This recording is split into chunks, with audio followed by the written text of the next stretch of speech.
Welcome back to the Mad Genius Thesis. We're diving deep into something really interesting today. Oh, yeah. This theory Okay. that asks, what if ADHD isn't a disorder at all, Okay. but a different way of thinking? Interesting. Maybe even an evolutionary advantage. Ah. We're looking at 2 books by Thom Hartmann today, Okay. ADHD and Adult ADHD, Right. to explore this hunter versus farmer theory. I'm intrigued. And you'll definitely want to take some notes on this one. Definitely. So Yeah. Hartmann starts by Yeah. painting this picture Okay. of our hunter-gatherer ancestors, Right.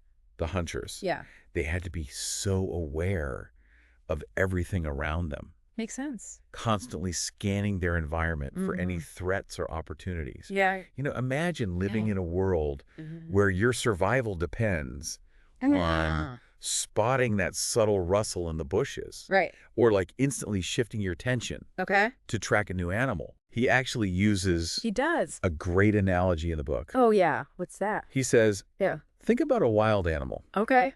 suddenly switching prey mid-chase. Mm-hmm. They're adaptable, Right. driven by instinct, Yeah. and definitely not easily bored. Not at all. And that's exactly how Hartmann describes the hunter brain. Really? Yeah. Interesting. He suggests that those same traits Oh, wow. are present in people today, Okay. and that what we call ADHD Yeah. might just be those hunter instincts, Yeah. but mismatched with the demands of modern life. Fascinating. And what I find really interesting is What's that? Hartmann doesn't just theorize. He Yeah. connects all of this to brain function. He does. Yeah. How so? He talks about the thalamus, Okay. that part of the brain Right. that acts like a sensory volume knob. So the thalamus is basically filtering all the information Yeah. coming in from our senses, Exactly. like sights and sounds and smells. And Hartmann's theory is that for people with hunter brains, Mm-hmm. that volume knob Mm-hmm. is set a little lower. Interesting. They need more stimulation Okay. to feel fully engaged. That makes sense. That's why they might crave novelty, Right. get bored easily, Yeah. or even seek out those risky situations. I can see that. And it's not about being reckless. Right. It's about their brains Yeah. needing that extra input Okay. to feel truly alive. So if you find yourself, Yeah. constantly fidgeting Yeah. or like craving new experiences or feeling restless in quiet environments, that could be your hunter brain seeking stimulation. That's right. Huh. It's a really cool way to reframe things. It is. And now Hartmann argues that Yeah. while this was an advantage for our ancestors, Okay. it can be a challenge today. In what way? Because in today's world, Right. we're often expected to sit still, Yeah. focus on one task for a long time, and follow a predictable routine. Which is where the farmer brain comes in. Exactly. Right. Hartmann contrasts the hunter mindset Okay. with the farmer. Okay. Someone who's patient, Mm-hmm. methodical, Right. able to tune out distractions, Yeah. and focus on long-term goals. Gotcha. And he suggests that as society shifted Okay. from hunting and gathering Mm. to agriculture, Yeah.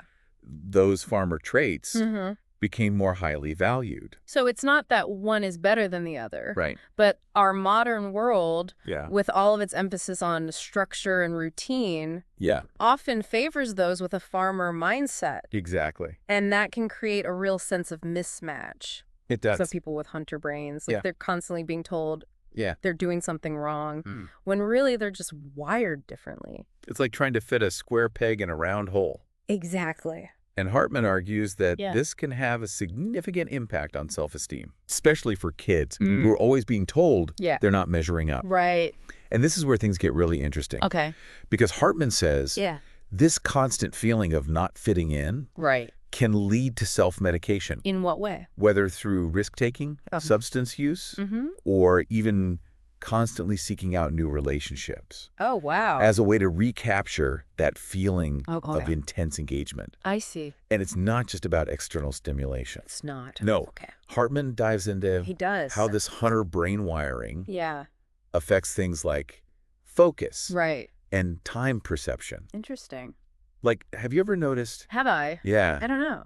how you can get so absorbed in a project Uh-huh. that you enjoy Ah. that hours just fly by Oh, yeah. without you even realizing it? It's like I enter a time warp. Exactly. Yeah. But then on the flip side, Okay. if I have to do something Yeah. that I find tedious, Right. like paperwork or Yeah. organizing files, Okay. Ooh, I know what you mean. It feels like time just slows to a crawl. It does. And Hartmann says, What's that? this is a classic hunter trait. Really? Their brains are wired For what? for intense bursts of focus Okay. when something captures their interest, I see. but they struggle with Wow. sustained, monotonous effort. Right. It's like their attention is a laser beam, not a floodlight. And that makes so much sense. It does. When you think about it in the context of hunting, Yeah. you need that laser focus to track prey, to make split-second decisions. Exactly. But if you're a farmer, Yeah. you need a different kind of focus. You do. More steady, Right. enduring attention Yeah. to tend those crops day after day. Exactly. And this leads to a crucial point, Okay. recognizing your own hunter tendencies. Right. Hartmann says, Yeah. once you understand how your brain is wired, you can start to build systems and strategies that support your strength. So instead of constantly trying to fight against your natural inclinations, Right.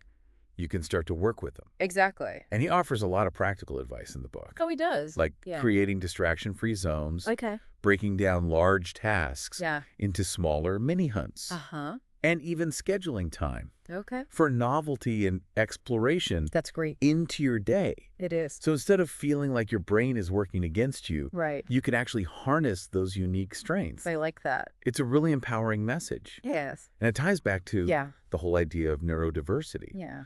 What if instead of viewing these hunter traits as deficits, Okay. we recognize them as valuable variations in human cognition?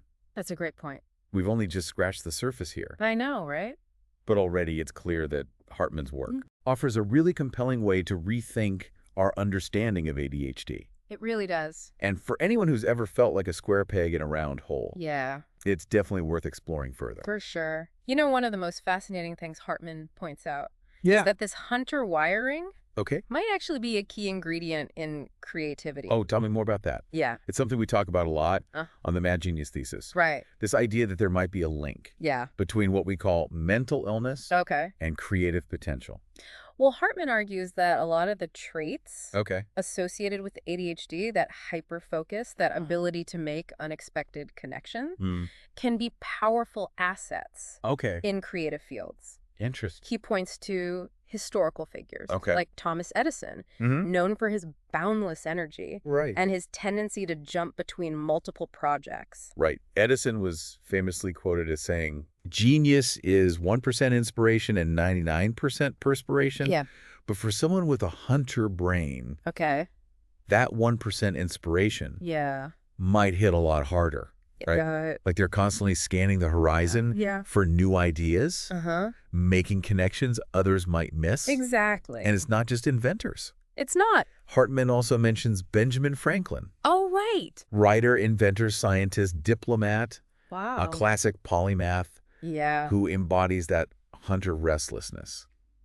He does. It's almost as if their brains are wired For what? to explore, to experiment, Okay. to push the boundaries of what's possible. It makes you wonder It does. if those unconventional ways of thinking, those hunter instincts, Right. played a role in their groundbreaking achievements. Right, like maybe they weren't bound by Yeah. the same rules or expectations, Uh-huh. which could have been both a blessing and a curse. Absolutely. And that brings us to a really intriguing question. What's that? Could suppressing those hunter traits, Okay. whether through medication or societal pressure, Right. actually stifle creativity? That's a big one. Are we inadvertently limiting human potential Potentially. by trying to fit everyone into a farmer mold? It's something to consider. It is. What if, as Hartmann suggests, Yeah. there's a delicate balance Okay. between harnessing those unique strengths Okay. and managing the potential challenges? Maybe we need classrooms that embrace a more hands-on, experiential approach to learning, or workplaces that value flexibility and innovation over rigid adherence to routine environments where those hunter brains can thrive without being pathologized. Right, because Hartmann's work really underscores the idea that there's no such thing as a normal brain. Right. We all have our own unique wiring. We do. Our own blend of strengths and challenges. And perhaps, as he suggests, the world needs those hunters just as much as it needs the farmers. Right. It's like embracing neurodiversity. Isn't just about tolerance. It's about recognizing that our differences make us stronger. They do. More adaptable. Yes. More capable of solving complex problems. Precisely. And this leads to a final provocative thought from Hartmann's work. All right. What if the very concept of ADHD as a disorder is a product of our limited understanding of human potential? So instead of trying to fit everyone into a narrow definition of normal, we should embrace the full spectrum of human cognition. It's definitely something to ponder. It is. Maybe, just maybe. Yeah. Those mad geniuses aren't flawed. They're just different. Right. And their difference might be exactly what the world needs. It's a powerful message. It is. And it really resonates with everything we explore here. Yeah. On the Mad Genius Thesis. Thanks for diving deep with us today. Of course. We hope you found this exploration as thought-provoking as we did. One thing that really stuck with me from Hartmann's books is how he doesn't shy away from what? The challenges of ADHD. Right. He acknowledges that some of those hunter traits can lead to real difficulties. Right. Yes. It's not about romanticizing ADHD or pretending it's all sunshine and roses. Right. Like impulsivity, for example, can have serious consequences. It can. He talks about the overrepresentation of people with ADHD in the prison system. Wow. Which is a sobering reminder. It is. That while these traits can be strengths, they need to be channeled effectively. For sure. And that makes me think about what? The whole discussion around medication. Yeah.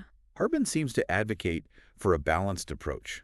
He does. Not necessarily against medication, Okay. but emphasizing that it's not a magic bullet and shouldn't be seen as the only solution. Exactly. He talks about the importance of understanding your own brain wiring, building systems that support your strengths, whether that includes medication or not.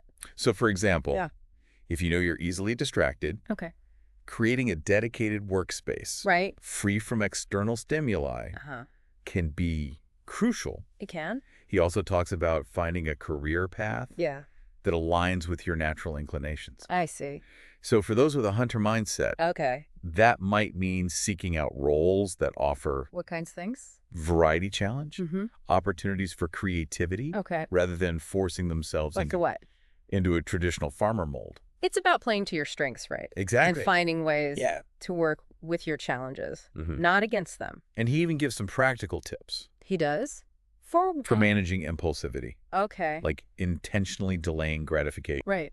Or taking time to reflect before making big decisions. Those are good tips. And it's not just about external strategies. Oh. He stresses the importance of self-care.